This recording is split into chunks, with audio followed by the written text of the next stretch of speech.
Hello everyone, welcome back to my channel. આજે હું તમારા માટે પાલકના એક યુનિક અને નવા જ ભજીયાની રેસીપી લઈને આવી છું। આમ તો તમે પાલકના ભજીયા અનેક પ્રકારના ખાધા હશે, તો ચાલો આ નવી જ રીતના પાલકના ભજીયા બનાવવાની રીત જાણી લઈએ। અહીંયા મેં એક બાઉલમાં એક વાટકી બેસન લીધો છે, જે રેડીમેડ ચણાનો લોટ આવે છે। એની અંદર આપણે 1 ચમચી જેટલો મરી પાવડર ઉમેરી દેવાનો છે। ફ્રેન્ડ્સ, આપણે આજે આખા પાલકના પાનના ભજીયા બનાવી રહ્યા છીએ અને આ પાલકના ભજીયામાં જેનું આપણે આ ખીરું તૈયાર કરીએ છીએ એમાં માત્ર 2 થી 3 વસ્તુ જ ઉમેરવાની છે। જેમ કે તમે જોયું કે બેસનમાં મેં મરી પાવડર ઉમેરેલો છે, સ્વાદ મુજબ મીઠું ઉમેરી દીધું છે અને 5 ચમચી જેટલી આપણે હિંગ ઉમેરી દઈશું।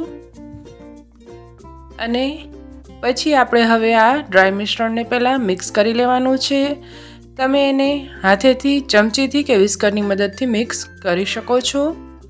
આવી રીતે આપણું જે ડ્રાય મિશ્રણ છે એ સરસ મિક્સ થઈ જાય પછી થોડું થોડું પાણી ઉમેરી અને પહેલાં એકદમ ઘાટું મિશ્રણ એટલે કે ખીરું તૈયાર કરવાનું છે।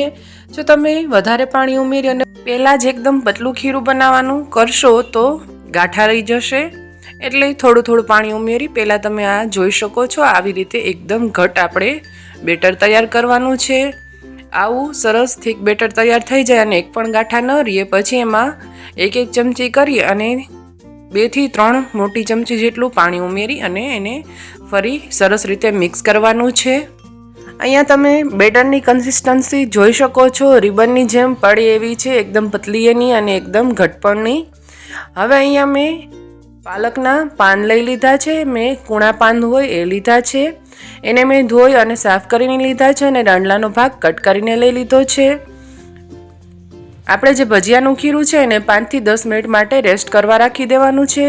પછી અહીંયા તેલ મેં મીડિયમ ગરમ કરવા મૂકી દીધું હતું। તેલ સરસ ગરમ થઈ જાય પછી પાલકનું આવી રીતે એક પાન લઈ અને જેવી રીતે તમે જોઈ શકો છો ડીપ કરી અને વધારાનું બેટર છે એ નીતાળી લેવાનું અને પછી આપણે પાલકનું પાન છે એ તેલમાં મૂકી દઈશું।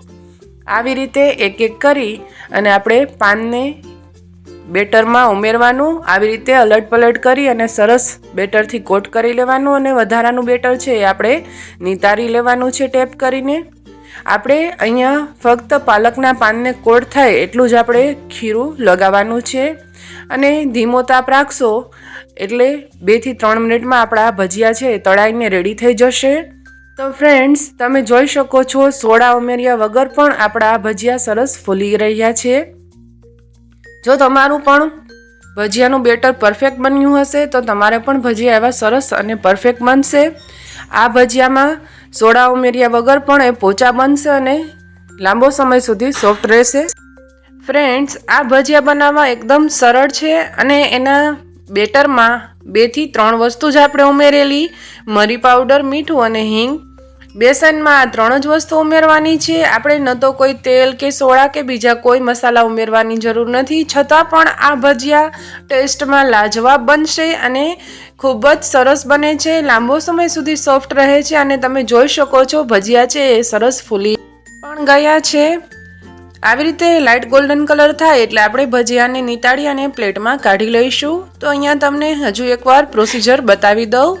અહીંયા આપણે પાલકનું પાન આવી રીતે લઈ અને એને બંને સાઈડે બેટરમાં ડીપ કરી અને પછી વધારાનું મિશ્રણ છે એ નીતાળી લેવાનું। પછી પાલકનું પાન છે એને આપણે મૂકી દઈશું તેલમાં। તો આવી રીતે એક એક કરી અને પાલકના પાનને બેટરમાં ડીપ કરવાનું અને વધારાનું મિશ્રણ નીતાળી લેવાનું ને પછી આપણે આ ભજીયાને તેલમાં મૂકી દઈશું। મીડિયમ ટુ લો ફ્લેમ ઉપર માત્ર 2 થી 3 મિનિટમાં જ આપણા ભજીયા છે સરસ ફૂલી પણ જશે અને સરસ લાઇટ ગોલ્ડન કલરના તળાઈ જશે। ફ્રેન્ડ્સ, અહીંયા ધ્યાનમાં રાખવા જેવી જરૂરી એક વાત, મિશ્રણ જો અહીંયા બહુ થીક હશે તો તમારા ભજીયા છે એ ઉપરનું પડ છે એ બહુ જ થીક થશે અને પછી તળવામાં અંદરથી એ કાચું પણ રહી શકે છે। અને જો મિશ્રણ એકદમ પતલું બનાવશો તો પાલકના પાનને પ્રોપર કોટ નહીં થાય અને તમને પાણીના છીટા પણ ઉડી શકે તળવા ટાઈમે, તો એ વાતનું ખાસ ધ્યાન રાખજો, પરફેક્ટ બેટર બનાવવાનું। અહીંયા મેં બધા પાલકના ભજીયા બનાવી અને રેડી કરી લીધા છે। તો તમે જોઈ શકો છો આપણા પાલકના ભજીયા છે સરસ બનીને રેડી થઈ ગયા છે અને તેલ પણ જરાય એબ્સોર્બ નથી કર્યા. જો તમને મારો આ વિડીયો પસંદ આવ્યો હોય તો વિડીયોને એક લાઇક આપી દેજો અને ફ્રેન્ડ્સ ફેમિલીમાં વધુમાં વધુ શેર કરજો. આવી જ નવી રેસિપીના વિડીયો જોવા માટે મારી આ યુટ્યુબ ચેનલને સબસ્ક્રાઈબ કરવાનું ભૂલતા નહીં.